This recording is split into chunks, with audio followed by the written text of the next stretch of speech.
Shalom. Apa kabarnya hari ini? Luar biasa, karena kita punya Tuhan yang luar biasa.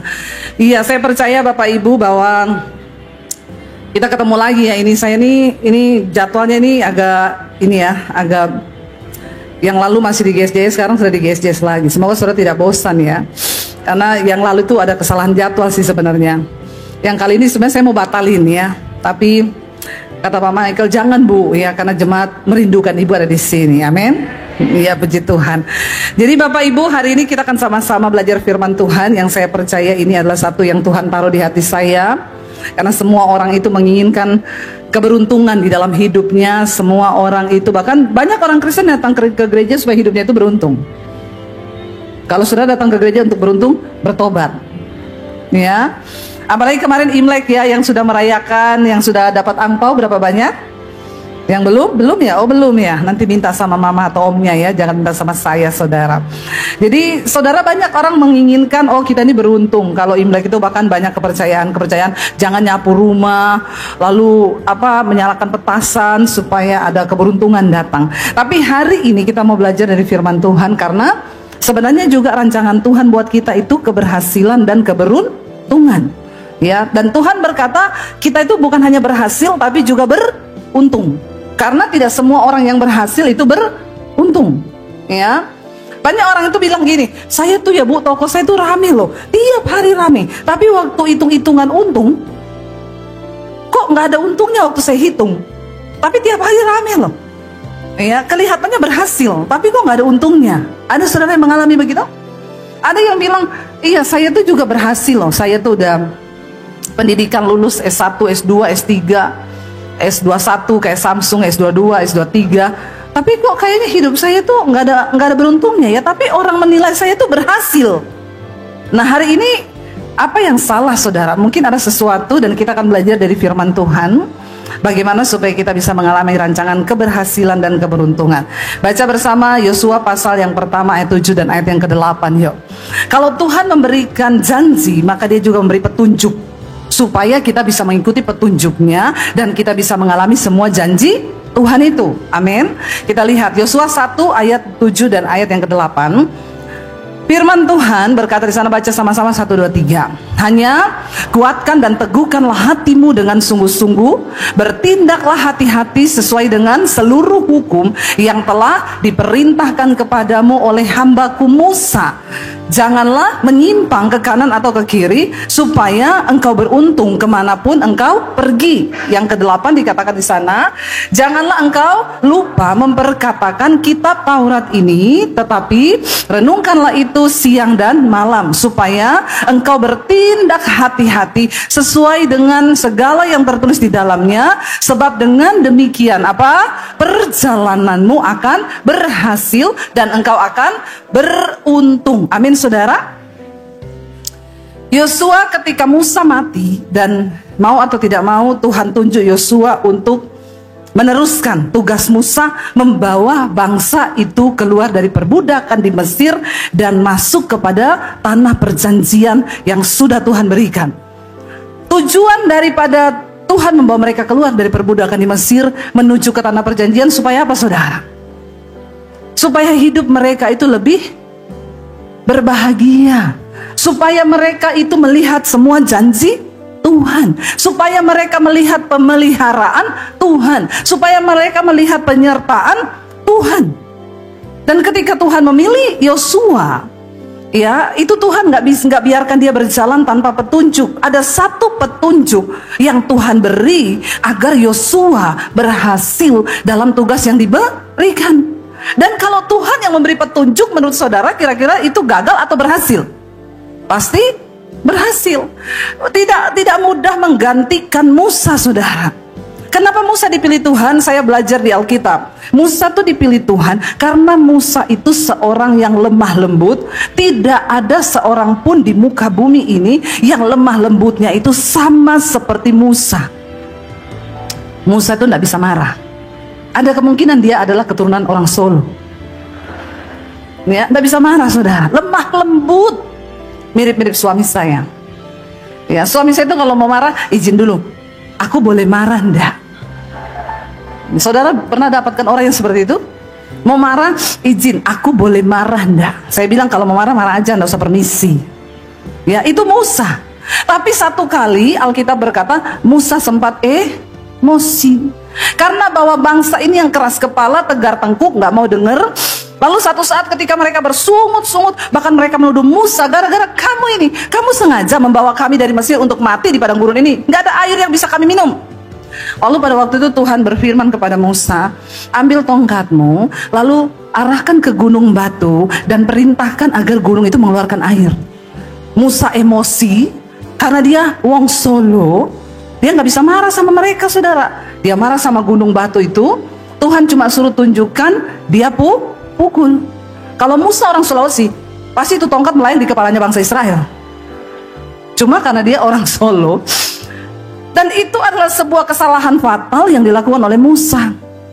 Dia emosi, dia marah, dan karena itu Musa tidak mendapat kesempatan untuk masuk ke tanah perjanjian. Makanya kalau kita pergi di Jordania, kita hanya berdiri di gunung Musa yang namanya Gunung Nebo. Musa cuma sampai di situ, di bawah itu sudah tanah perjanjian, tapi dia tidak boleh masuk. Nah, sekarang Yosua dipilih untuk menggantikan. Kira-kira saudara, Yosua itu sudah mengikuti Musa, melihat bagaimana bangsa itu keras kepala banget. Yosua sudah melihat bagaimana Musa aja yang orang tua, mereka tidak hormati, apalagi dia yang seorang muda.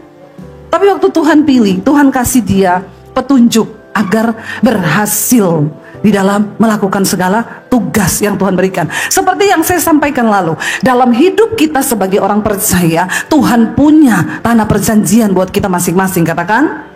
Dan tugas kita adalah berjalan sampai pada tujuan Tuhan dan rencana Tuhan yang sempurna bagi hidup kita. Nah, Alkitab itu tidak pernah berubah. Kita belajar dari Yosua. Pada akhirnya kita tahu bersama, Yosua berhasil membawa bangsa itu sampai ke tanah perjanjian.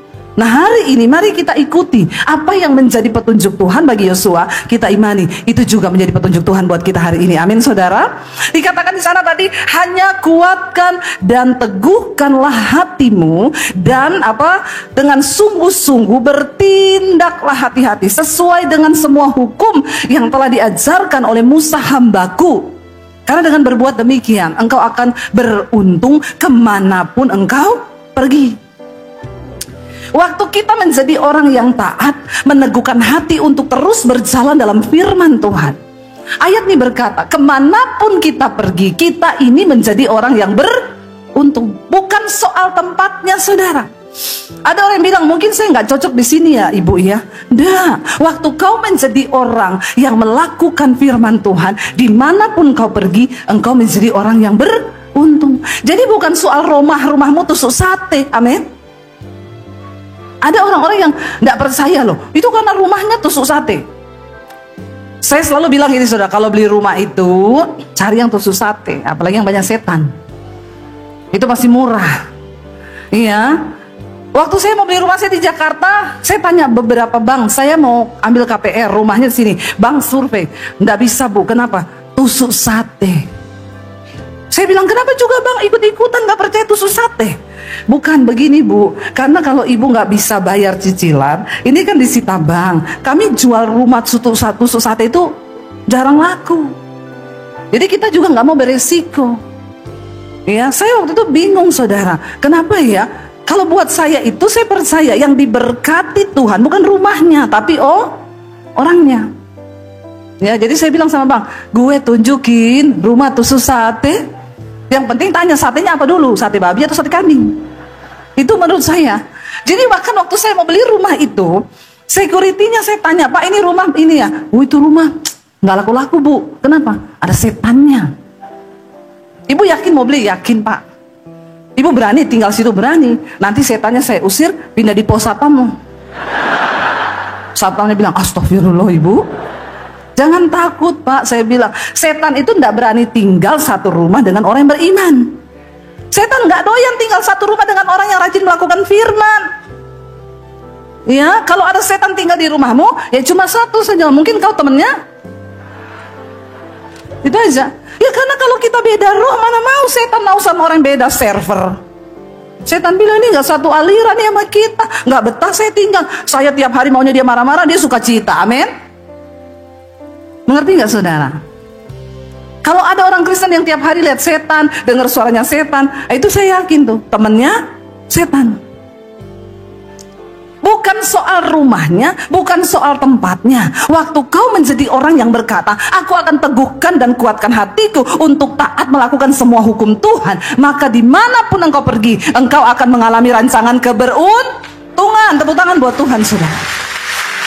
Ayo, hidupi firman Tuhan, nurut sama Tuhan. Jangan menyimpang ke kanan atau ke kiri.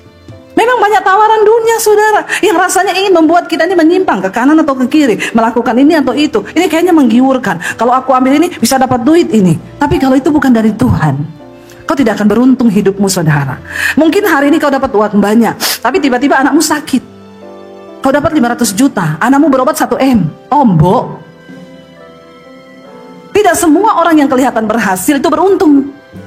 Tapi orang yang berjalan bersama Tuhan sudah pasti berhasil dan beruntung. Ya, karena ingat loh, ya berkat itu, ya orang itu kaya tidak semua dari Tuhan. Saya mau tanya, orang pergi ke Gunung Kawi bisa kaya nggak? Pengalaman pribadi ya? Kok jawabnya mantap sekali ya? Mungkin bisa maju ke sini bersaksi? Ya, orang ke Gunung Kawi bisa kaya, bisa. Setan bisa kasih kekayaan, tapi setan nggak bisa kasih keberuntungan. Ya. Orang pinter itu, orang bodoh kalah sama orang pinter. Orang pinter kalah sama orang goblok. Orang bodoh itu kalah sama orang pinter. Orang yang pinter itu kalah sama orang hoki. Orang hoki itu orang yang beruntung, karena dia disertai Tuhan. Nah, yang pertama Tuhan bilang, teguhkan hatimu, kuatkan hati. Aku mau Tuhan, dalam nama Yesus, aku mau bertindak sesuai dengan firman yang tertulis dalam Alkitab. Aku gak mau melenceng ke kanan atau ke kiri, sebab aku percaya kalau aku berjalan bersama dengan Tuhan melakukan firman, maka rancangan keberuntungan dimanapun aku pergi dan berada, itu yang terjadi dalam hidupku. Yes. Yang kedua, ayat yang ke-8 tadi berkata apa? Coba kita baca bersama. Baca lagi, janganlah engkau lupa memperkatakan kitab Taurat ini, tetapi renungkanlah itu siang dan malam, supaya apa? Engkau bertindak hati-hati sesuai dengan semua yang tertulis di dalamnya, sebab dengan berbuat demikian apa? Semua perjalananmu itu akan berhasil dan engkau akan beruntung. Ayo Bapak Ibu, jangan malas membaca Alkitab, memperkatakan firman Tuhan, merenungkan itu siang dan malam. Kenapa kita harus sering memperkatakan firman? Supaya kita ingat. Kalau kita nggak memperkatakan, maka kita mudah lupa. Tapi kalau kita perkatakan, maka kita pasti ingat. Khotbah itu biar saudara dengar beberapa kali. Ada orang yang ngomong sama saya, Bu, saya tuh dengerin khotbah ibu ya, itu sehari kayak orang minum obat loh, 3-4 kali. Kadang khotbahnya satu itu tok saya denger 4 kali, tapi yang saya dapat tuh beda-beda loh, Bu. Saudara, firman Tuhan itu selalu baru. Waktu kita dengar firman, kita coba renungkan, kita perkatakan firman itu, maka firman itu akan berkuasa menuntun langkah hidup kita.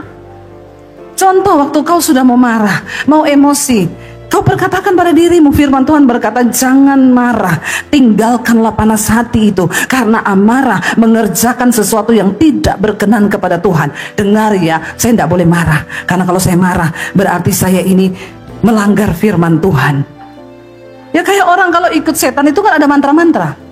Saya kemarin ketemu sama satu orang bupati, dia cerita sebelum dia terima Tuhan Yesus, mantranya banyak. Setiap kali pergi ke daerah mana, ada dukun yang paling top, dia ke situ berguru. Nanti temannya cerita, oh di sini ada yang top, dia pergi lagi ke daerah itu, sampai banyak. Akhirnya pusing sendiri, karena tiap hari mau keluar rumah dia harus baca mantra. Satu-satu, mantra untuk ini, mantra untuk ini, bikin cewek-cewek tertarik, bikin ini, dibaca semua, saudara. Kalau salah baca yang tertarik cowok, bukan cewek. Banyak botis sekarang. Ya, jadi ribet. Lalu dia bilang, ibu, sudah semua saya baca ini mantra, Bu. Apa yang terjadi? Nggak ada damai sejahtera. Saya tuh kayak dikejar-kejar. Ini panas, nggak rasa aman, semakin tidak tentram. Padahal dia berguru ke banyak guru, tapi nggak tenang hidupnya. Itu bedanya orang yang disertai Tuhan. Kalau kita berhasil dalam Tuhan, beruntung hidup kita penuh damai sejahtera. Itu bedanya Tuhan dan dunia, saudara. Makanya dikatakan, ayo perkatakan kita Taurat ini setiap hari siang dan malam, supaya kita bertindak hati-hati. Tapi ada orang bilang susah melakukan firman. Coba kita lihat Ulangan 30, saudara.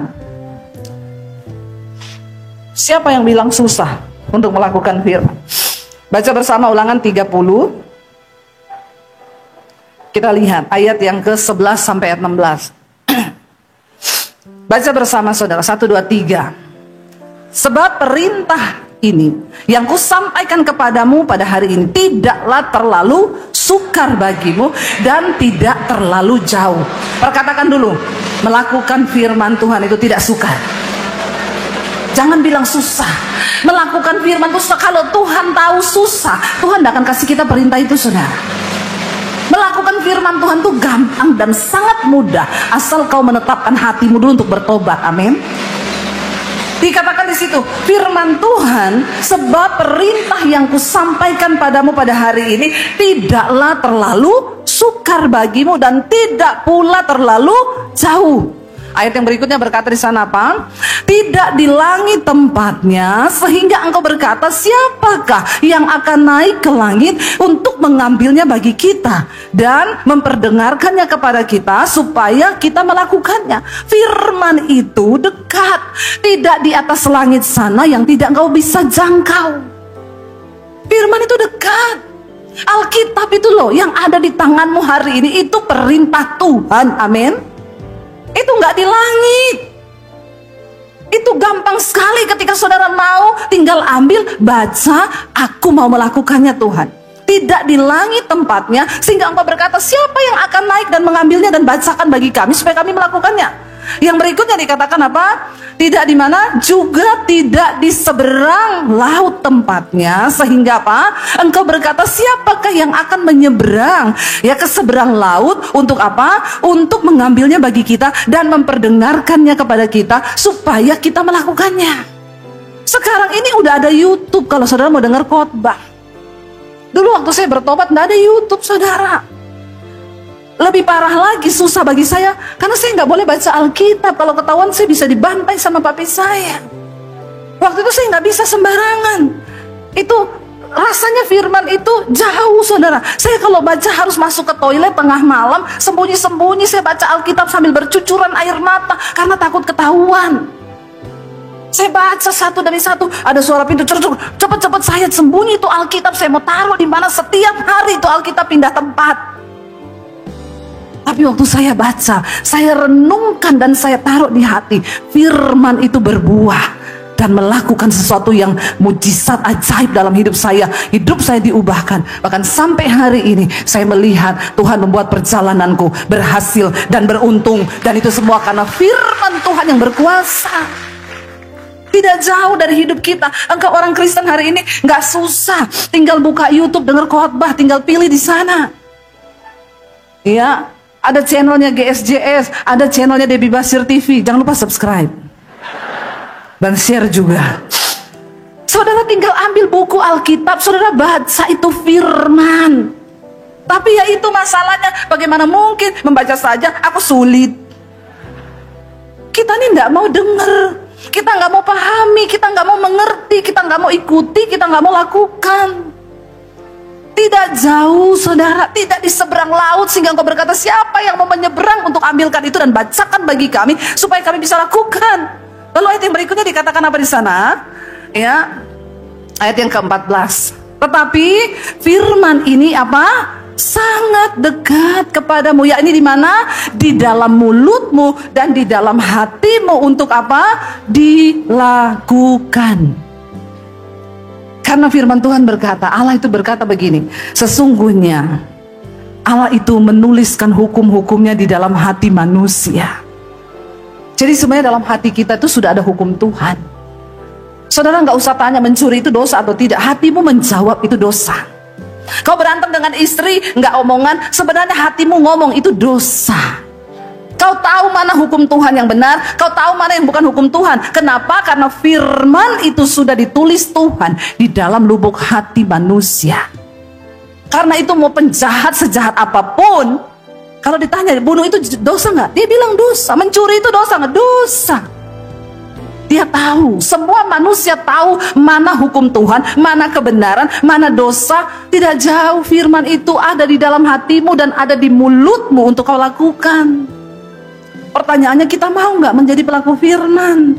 Kalau dibilang jangan kepahitan, ya jangan kepahitan. Kalau dibilang ya jangan marah, ya jangan marah. Kalau dibilang jangan selingkuh, ya jangan selingkuh. Kalau dibilang jangan jadi homo, ya jangan homo.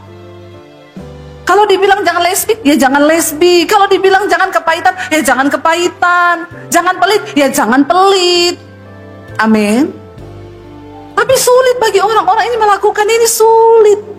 Kenapa? Karena kedagingan kita. Memang daging ini tidak mungkin berkenan kepada Tuhan. Daging ini gak suka kalau kita melakukan hukum Tuhan. Makanya Rasul Paulus berkata, karena itu aku melatih tubuhku dan menguasainya seluruhnya, supaya jangan setelah aku memberitakan Injil, aku ditolak sama Tuhan. Setelah Rasul Paulus takut loh ditolak sama Tuhan. Bagaimana dengan saudara dan saya? Pede bu, pasti masuk surga. Nah itu lain cerita lagi. Ya, mari saudara, kita berusaha. Lalu ayat yang berikutnya dikatakan apa? Ayat yang ke-15, ingatlah, aku menghadapkan kepadamu apa? Aku menghadapkan kepadamu pada hari ini apa? Kehidupan dan keberuntungan, kematian dan kecelakaan. Cuma dua jalan. Kalau kita mau melakukan firman Tuhan, ya di depan kita ada kehidupan dan keberuntungan. Bukankah ini semua yang kita harapkan terjadi di hidup kita yang pendek ini? Alkitab bilang 70 tahun. Kalau kuat 80-90, tapi kebanggaannya sakit penyakit. Ya, sebaliknya kalau kau tidak taat, maka di depanmu yang diperhadapkan adalah kematian dan kecelakaan. Dan itu bukan rancangan Tuhan, bukan hidup kita, itu pilihan yang kita buat. Lalu ayat yang terakhir, ayat 16 berkata apa? Karena pada hari ini aku memerintahkan kepadamu, cuma ini loh perintahnya, baca sama-sama 1, 2, 3.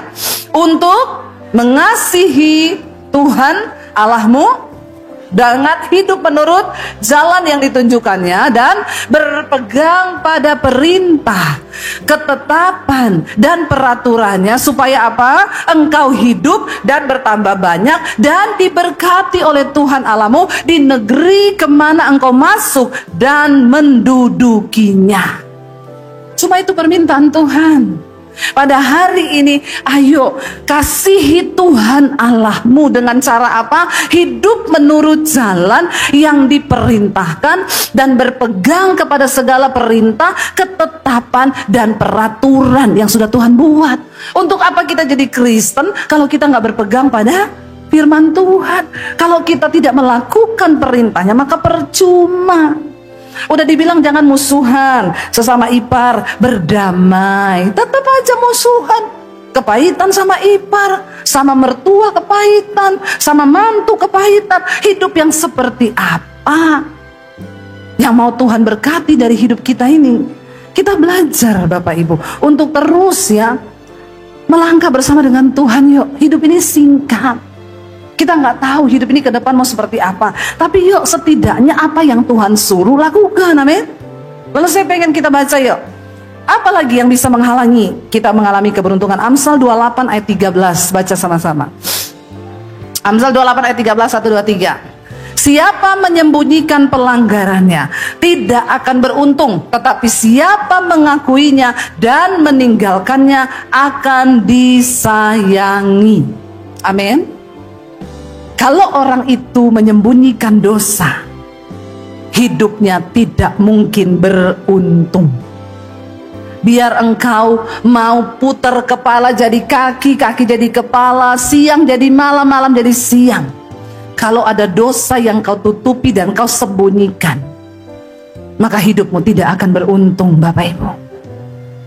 Tidak ada damai sejahtera di dalam hidupmu. Barang siapa yang menyembunyikan pelanggarannya tidak akan beruntung. Ini yang ngomong firman Tuhan, bukan saya. Jadi hari ini yang masih tutup-tutupi dosa, saya mau bilang bertobat.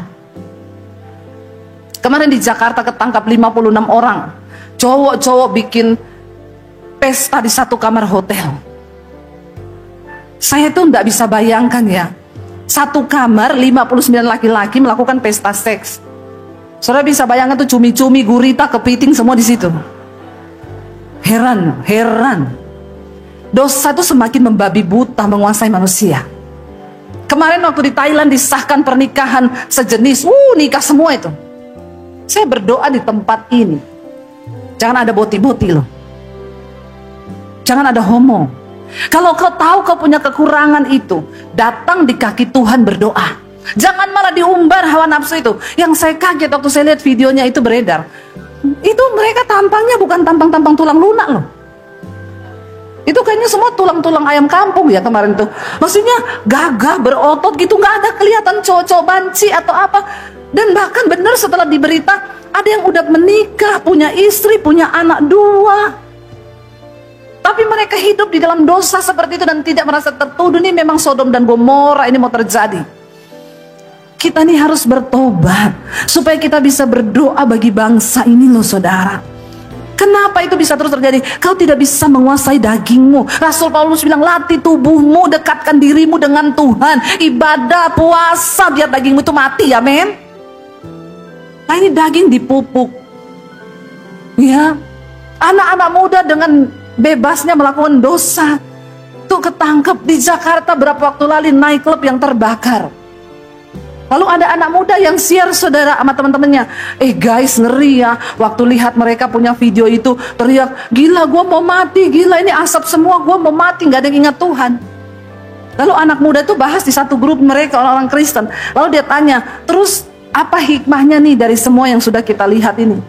Temennya ngomong, hikmahnya guys, kalau kita mau dugem, pilih dugem yang agak baru, yang kelistrikannya masih bagus ya, jadi nggak mudah terbakar. Lalu kita cari exit door-nya supaya kita tahu kalau ada apa-apa kita bisa lari.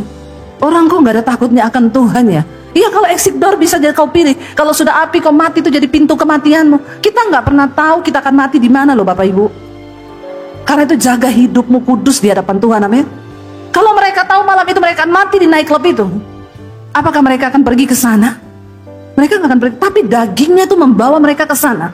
Saya bingung kalau orang Kristen tuh masih betah dugem-dugem yang nggak ada jelas begitu. Itu berarti rohmu itu masih setan di dalamnya saudara. Saya ngomong aja, saudara marah terserah, tersinggung puji Tuhan. Kepahitan jangan, bertobat iya, amin. Jangan main-main dengan Tuhan hari-hari ini. Karena bait Allah itu tubuh ini loh. Makanya Roma 12 berkata, tidak tahukah kamu bahwa bait Allah itu adalah tubuhmu, tempat Tuhan berdiam. Barang siapa membinasakan bait Allah, maka Allah akan membinasakan dia. Zaman dulu bait Allah itu di Yerusalem sana. Tapi Yesus bilang ada saatnya nanti ini semua akan dihancurkan. Sebab Roh Kudus akan berdiam di dalam diri kita. Kita berdoa Bapak Ibu supaya kita mencintai hal-hal yang rohani. Jangan datang di gereja duduk tapi otakmu kosong. Lihat jam terus lagi. Udah jam berapa ini ya? Kita mau ke sana ini. Udah nggak betah dengar khotbah. Panas rohnya itu kalau dengar khotbah. Ini roh-roh yang begini nih saudara. Bertobat. Saya mau bilang saudara, neraka itu benar-benar ada, kebinasaan itu benar-benar ada loh. Kita ini, kalau kita tahu kita sudah ditebus oleh darah Yesus, maka kita berdoa supaya kita berjalan lurus ikuti Tuhan. Amin saudara. Ayo buang semua itu. Barang siapa yang menyembunyikan pelanggarannya, tidak akan beruntung hidupmu. Tinggalkan dosa. Satu kali ada seorang ibu datang sama saya, Bu Debbie. Kami ini menikah sudah hampir 10 tahun, tapi saya nggak hamil-hamil. Sudah semua pendeta kami minta doakan Bu, tapi ya mungkin memang Tuhan mau kami nggak punya anak Bu. Sudah di batas menyerah. Lalu saya bilang, ibu mau nggak saya doakan? Oh nggak usah Bu, kami sudah tidak berharap. Saya bilang kalau Tuhan mau beri, ibu menolak. Ya udah nggak berharap sih Bu. Oh iya puji Tuhan kalau begitu. Lalu saya tanya, Bu mungkin ada penyebab. Ibu dulu waktu menikah pernah menolak punya anak nggak? Karena sekarang banyak anak muda nikah itu tolak punya anak. Nggak boleh loh saudara. Kalau kau belum siap punya anak, nggak usah nikah dulu. Daripada kau menikah terus ngomong, kita nikah tapi nggak usah punya anak dulu ya. Kebanyakan kasus orang nggak hamil, yaitu karena begitu. Yang pertama dia menolak. Yang kedua ibu itu bilang gini, ada sih Bu, saya mau mengaku sama ibu. Selama ini saya nggak pernah ngaku sama siapapun. Tapi nggak tahu hari ini Tuhan suruh saya ngaku. Dulu saya ini sebelum menikah, waktu saya pacaran, beberapa kali saya aborsi. Karena saya hamil di luar nikah. Mungkin apakah itu Bu bisa menjadi penyebab sampai sekarang saya itu tidak punya anak? Saya bilang ya bisa jadi, tapi hari ini kan ibu sudah mengakui, keluar dari mulut ibu ngaku sama saya. Selama ini sih saya sudah berdoa minta ampun sama Tuhan, Bu. Ya, dan kalau ibu sudah bertobat meninggalkan dosa itu, ya percaya Bu, Tuhan sudah ampuni. Tapi hari ini ibu bikin pengakuan sama saya. Mungkin itu akan membantu, jadi ibu tidak tertuduh lagi dan setan nggak bisa ikat lagi tuh. Kita berdoa ya Bu, siapa tahu Tuhan kasih ibu anak.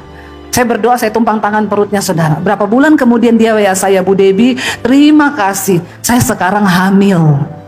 Tepuk tangan dong buat Tuhan. Barang siapa mengakui pelanggarannya, dia akan beruntung saudara. Seorang pejabat yang cerita ke saya, divonis dokter umurnya tinggal 6 bulan. Lalu dia bilang sama Tuhan, Tuhan kasih saya kesempatan hidup. Dia bilang, saya dengar suara Tuhan audible bicara di telinga saya, Bu. Kalau kamu mau hidup, melihat hidupmu dipulihkan, cuma satu. Dia tanya, apa Tuhan? Akui semua dosamu sama istrimu. Waktu dia bilang itu, waktu saya dengar Tuhan ngomong begitu, Bu, gemeter saya. Karena kenapa? Bisa mati duluan ini. Kalau cuma sama Tuhan mungkin 6 bulan, tapi kalau ngaku sama istri bisa jadi 3 bulan mati saya. Tapi nggak ada pilihan, dia bilang, saya ngaku mati, nggak ngaku juga mati. Dia kumpulin keluarga besarnya, dia panggil istrinya di depan semua keluarga besar, dia ngakui, aku ini umurku nggak lama lagi. Sebentar lagi saya akan mati, tapi sebelum saya mati, saya mau pemberesan, mengakui semua dosa saya supaya saya diampuni Tuhan. Dia bawa istrinya keliling kota, di situ ada perempuan, di situ ada simpanan saya, di situ ada banyak saudara. Karena dia punya banyak uang. Waktu dia melepaskan beban, dosa itu beban yang paling berat dalam hati kita. Lebih daripada beban utang. Kenapa Tuhan suruh kau akui? Supaya hidupmu tidak tertekan. Jangan simpen dosa. Itu akan membuat engkau terkutuk dan iblis akan terus bercokol di situ. Tapi waktu kau lepaskan, engkau ngakui dan engkau keluar dari sana, wah, itu orang yang paling bahagia di dunia ini. Orang yang tidak menyimpan dosa. Karena kalau kau simpan dosa, jantungmu berpacu cepat. Lebih daripada jatuh tempo itu. Lalu diakui sama istrinya. Ya memang saat itu istrinya nangis terus saudara, karena tahu betapa bejatnya suamiku. Tapi dia bertobat, mengakui dan meninggalkannya. Tiap hari dengerin khotbah saya di YouTube, baca Alkitab, berubah. Tadinya kalau pulang tengah malam, sekarang jam 5 sore sudah di rumah, nonton YouTube, nonton khotbah, nyanyi lagu-lagu rohani. 6 bulan lewat tidak mati, 1 tahun tidak mati, 2 tahun tidak mati, sampai sekarang tidak mati-mati. Malah Tuhan pakai hidupnya, sekarang dia buka persekutuan. Ya, dia undang semua orang-orang yang berdosa. Dia pengen mereka juga mengenal kebenaran. Saudara, kalau kita pengen beruntung hari ini, ayo lakukan apa yang Tuhan suruh. Saya bukan cuma ngomong, tapi saya juga mengalami apa yang firman Tuhan katakan itu. Supaya hidup kita berhasil dan beruntung, berjalan di dalam firman Tuhan. Amin.